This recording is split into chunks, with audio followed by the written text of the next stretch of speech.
Oke, Assalamualaikum warahmatullahi wabarakatuh. Salam sejahtera untuk kita semua. Salam berdesa untuk seluruh perangkat desa dari Sabang sampai Merauke. Kembali lagi di channel resmi kita, channel DPN PPDI, channel YouTube yang tentunya harus di-subscribe sama semua perangkat desa yang ada di seluruh Indonesia. Jadi channel ini resmi ya, jadi semua update informasi ada di sini. Seperti yang sudah dibahas tadi, pagi ini kita ketemu sama sesepuh kita, Bapak Ubaidi Rosidi. Kita perlu sekali mendengar nih, beliau ini sekarang aktivitasnya apa, kemudian kesibukannya apa. Tentunya banyak yang rindu sama beliau ini. Jadi langsung saja ya, silakan Pak, coba ceritakan kita kegiatannya. Assalamualaikum warahmatullahi wabarakatuh. Supli, alhamdulillah sekarang saya sedang konsentrasi di bidang pertanian ya, pertanian terutama untuk menggeluti pertanian durian, samping dan sebagainya. Namun kami masih juga bekerja di desa sebagai sekretaris desa, dan sesekali kita juga membantu di dalam organisasi yang diketuai Pak Widi DPN. Ya segitulah putaran. Oke, ini tentunya panjenengan tahu perkembangan sekarang itu seperti apa sih sebenarnya di pergerakan kita ini. Sedang pembahasan revisi Undang-Undang Desa dan PP 11, seperti apa yang bisa diceritakan sedikit terkait perjuangan itu, Pak? Ya, itu walaupun domainnya Mas Widi, tetapi kebetulan saya diajak ya selalu oleh Pak Widi selaku Ketua DPN. Artinya rangkaian dari dulu semenjak kami sama-sama mengawal Undang-Undang Nomor 6 tahun 2014 ya, walaupun dimulai pada 2006, kita melakukan perjuangan agar desa itu memiliki kekuatan hukum tersendiri, yaitu hukum terkait dengan desa secara menyeluruh, tentang desa itu sendiri, pemerintahan, termasuk aparaturnya, termasuk masyarakat di pedesaan. Nah, alhamdulillah di tahun 2014, tepatnya tanggal 18 Desember itu Undang-Undang Desa selesai. Namun saya sudah sering mengatakan dengan teman-teman bahwa ini adalah infrastruktur terkait dengan Undang-Undang Desa yang dulu itu ada. Dan ini sebuah keajaiban karena di dalam tata kenegaraan kita ini tidak menganut desa, sehingga begitu perubahan Undang-Undang Desa dari Undang-Undang Nomor 33 tentang otonomi daerah terbagi menjadi 3 bagian, Undang-Undang Desa, ODA, yang satu dan penyeluruhan. Nah, kita berkepentingan di Undang-Undang Desa. Secara kontinu memang teman-teman itu bahu-membahu dalam hal untuk menyukseskan undang-undang. Namun begitu lahirnya Undang-Undang Desa, tentunya banyak yang harus disempurnakan menjadi salah satu tujuan. Saya pernah mengatakan di dalam satu forum tertutup dengan teman-teman, termasuk salah satunya adalah Pak Widi, ya, kemudian banyak, termasuk Pak Moproni, termasuk beberapa teman-teman. Saya mengatakan bahwa ini PP ini adalah PP yang pertama yang harus dikawal pada tataran sampai perangkat desa benar-benar ada kesetaraan dengan PNS, kesejahteraannya terpenuhi, kemudian hak normatifnya terpenuhi, sampai dengan purna tugasnya itu terpenuhi. Jadi ini semuanya berjenjang, tidak mungkin akan membalik telapak tangan yang kemudian sampai pada apa yang menjadi poin yang diinginkan. Nah, dalam hal ini rupanya sadar teman-teman, kalau saya sih tidak spesifik untuk mengatakan DPN dan sebagainya, saya menunjuk perorangan adalah Pak Widi, karena Pak Widi selama ini saya amanati, tolong supaya sampai pada tataran ini. Bagaimana cara? Karena ini adalah sebuah program kesinambungan yang harus bisa dilalui demi kepentingan perangkat desa, masyarakat desa, di dalamnya juga adalah kepala desa, BPD dan sebagainya. Karena satu kesatuan yang namanya pemerintahan desa. Oke Pak Pendiri sekaligus Pak Penasehat. Jadi selama ini udah banyak nih perubahan-perubahan yang terjadi di tataran pemerintahan desa, dan kita selama ini menikmati hasil dari perjuangan teman-teman yang dikomandoi oleh Saudara Widi Hartono, kemudian di Nusa Tenggara Barat dan Nusa Tenggara Timur juga, di bagian ujung timur DPN itu udah terbentuk sudah dengan struktural yang bagus. Tapi teman-teman ini perlulah sedikit diceritakan sejarah PPDI itu seperti apa. Banyak yang nanya nih, seperti apa sih sejarah lahirnya PPDI? Teman-teman udah dapat hasilnya, udah dapat di Lombok Timur dulu 6 tahun berhenti. Nah sekarang udah sampai pensiun. Kemudian sekarang PP 11 juga DPN dikasih keleluasaan untuk silahkan mau Anda apa gitu dari Kemendagri. Tapi teman-teman ini perlulah diceritakan sedikit sejarah PPDI itu seperti apa Pak Pendiri.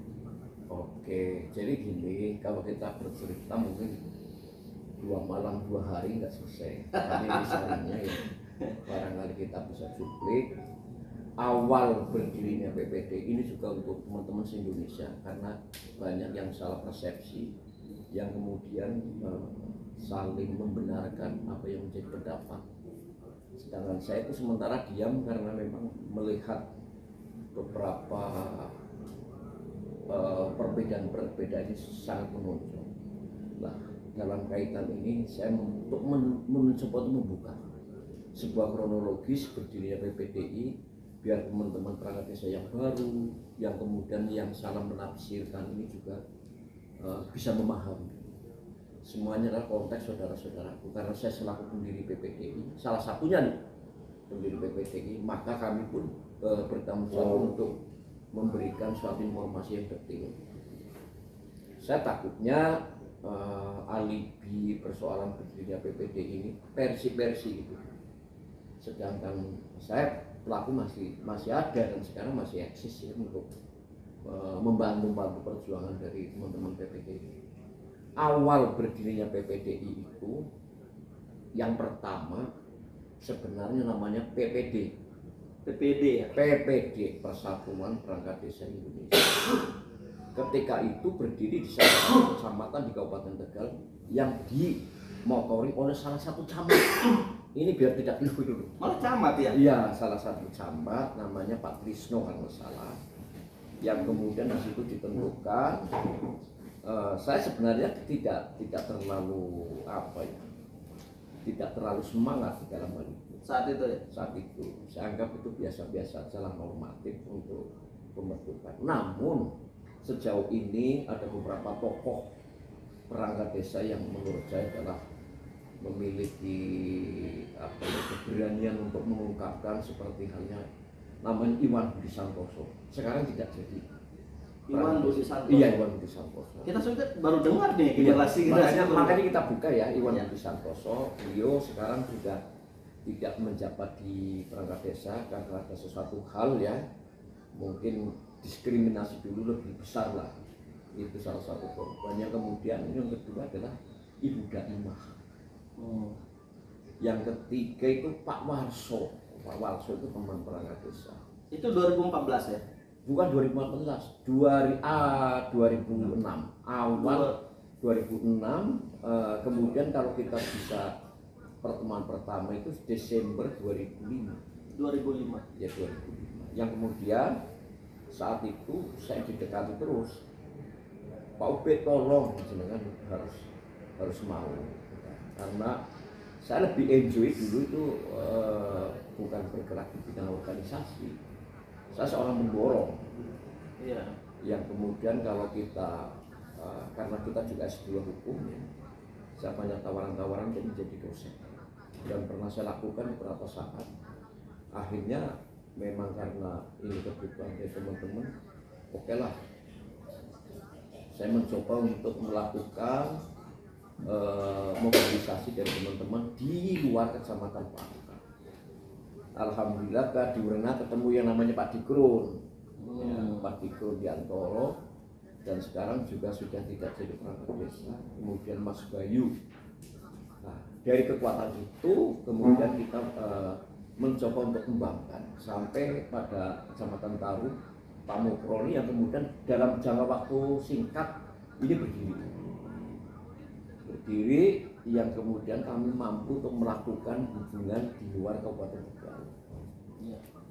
Begitu sudah kita deklarasikan, kemudian kami difasilitasi oleh Bupati Tegal, namanya Pak Agus Rianto. Ya. Ini sejarah panjang. Pak Agus Rianto dan Pak Sekda, Pak Bagas memberikan satu kesempatan, silakan dibentuk. Akhirnya bisa berkembang. Begitu berkembang, kami melakukan hubungan dengan Pekalongan yang diprakarsai salah satu adalah Pak Nanang. Pak Nanang sekarang jadi notaris ya. Pak Nanang yang kemudian Pak Munajat, Mugiono Munajat. Kemudian ada sekarang yang namanya Pak Ambal Panggung, Mbak Nida dan lain sebagainya. Nah, yang kemudian kita membuat satu komitmen bersama dari dua kabupaten kita sudah melakukan sokopos di Jakarta. Saya merasa kekurangan sehingga kita memekarkan, termasuk Pemalang, ketemu dengan Mas Aidin, gitu ya. Mas Aidin yang kemudian kesananya berkembang di provinsi Jawa Tengah, bahkan melalui Jawa Timur itu yang namanya Pak Wahyudi, Pak Atim itu ya, terus Pak Subi sendiri di NTB. Ya. Kemudian kita kedatangan pendekar dari Wonogiri ya sebagai keseluruhan ya, saya bilang Wonogiri, saya belum bisa menentukan itu siapa-siapa pokoknya, tapi Wonogiri itu begitu semangat. Ya. Sehingga kami merasa mendapatkan suatu energi yang cukup baik. Nah, dari situ kita mulai bergerak sambil pengembangan organisasi yang pada akhirnya kami sudah dijanjikan untuk undang-undang desa, namun di tahun 2009 kami putus karena memang kekuasaan itu sudah berganti, DPR-nya sudah berganti. Nah, babak kedua baru kita mulai di tahun 2009 sampai 2014. Kira-kira itu, sehingga klaim-klaiman yang sementara ini terjadi ya bahwa ini yang pendiri-pendiri, saya mencoba untuk memberikan satu penjelasan yang konkret yang kemudian kami sempat menunjuk nama-nama itu adalah pelaku-pelaku pekerjaan. Itu sepintas seperti itu. Jadi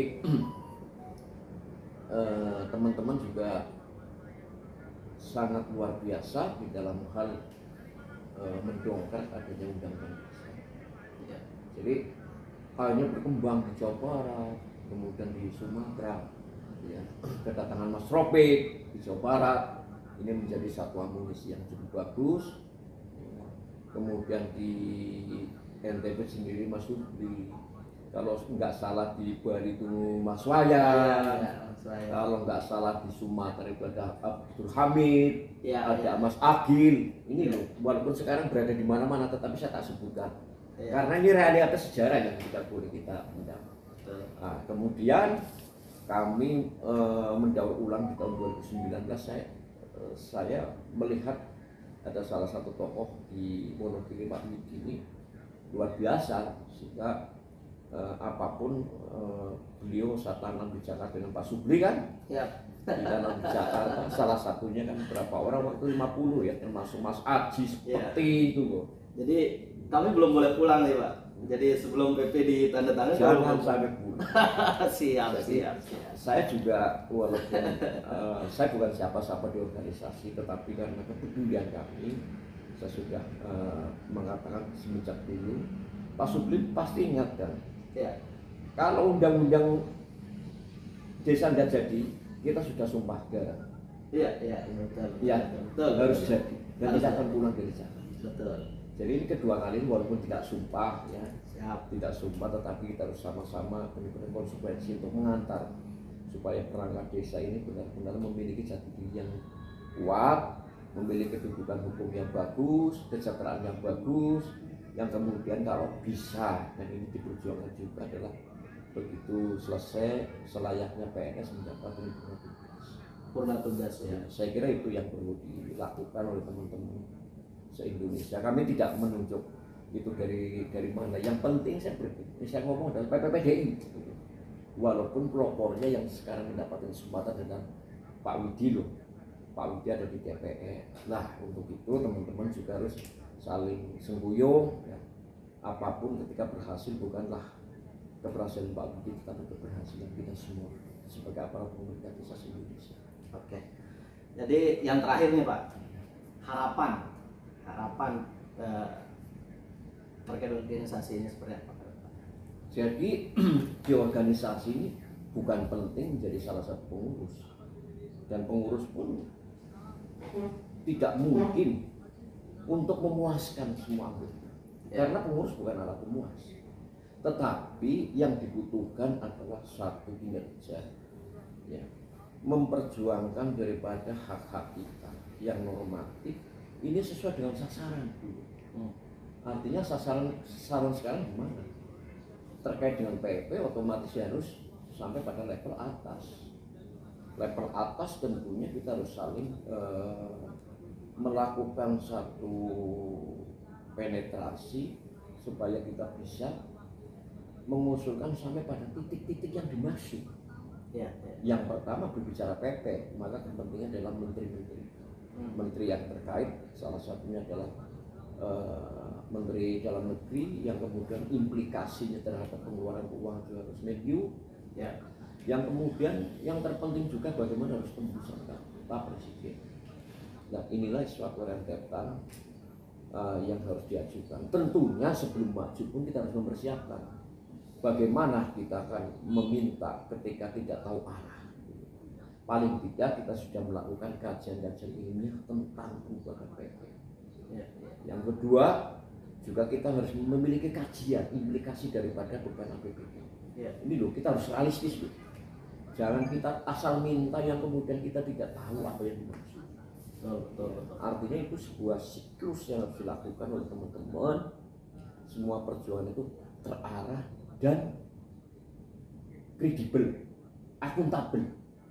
Bukan kita asal ngomong pokoknya gitu loh. Ini bukan zaman sekarang pokoknya gitu loh. Ya, artinya intelektual ini kita bangun untuk digagas sebuah keinginan yang berdasarkan ini. Betul. Jadi penguasa juga akan mengiyakan itu loh, karena punya argumentasi hukum, ya, argumentasi sosial ekonomi, argumentasi politik itu loh. Jadi semua itu sah-sah saja harus dilakukan. Dan ini Pak Widi mendapatkan suatu kesempatan sampai ketemu dengan level Pak Presiden. Ya. Ini tertinggi loh. Betul, tidak ada lagi selain Bapak Presiden. Artinya kesempatan ini adalah kesempatan emas yang kita kaji terus. Kita lakukan penetrasi apa yang menjadi kehendak kita.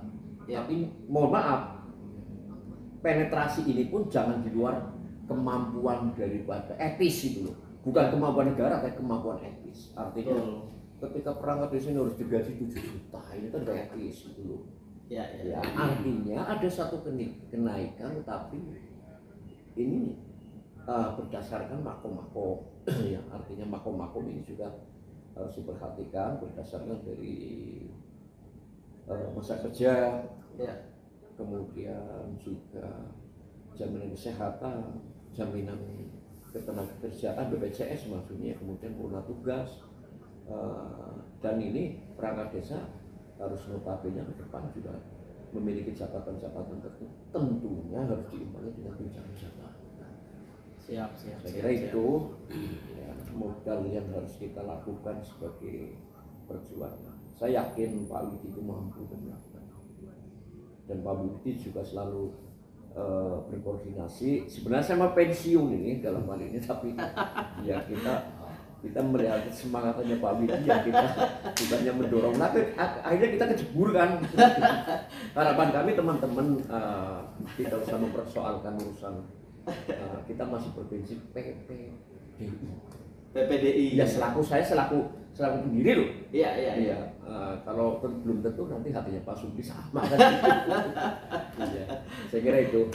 Terima kasih Pak Ubed selaku pendiri PPDI. Beliau sudah bercerita banyak tentang sejarah PPDI, kemudian harapan-harapan beliau untuk kita. Tentunya kita sekarang tetap semangat, dan tadi sudah didengar bahwa kami dan jajaran diperintahkan standby di Jakarta sampai membawa PP yang sudah tertanda tangan ke daerah. Kalau nggak selesai jangan. Tuh, kalau nggak selesai nggak boleh pulang nih. Jadi ya, sekian wawancara kita. Kita saat ini sedang di Jakarta, dan kebetulan bertemu dengan Bapak pendiri PPDI. Beliau mengunjungi kita, selalu berkomunikasi dengan kita. Assalamualaikum warahmatullahi wabarakatuh. Waalaikumsalam.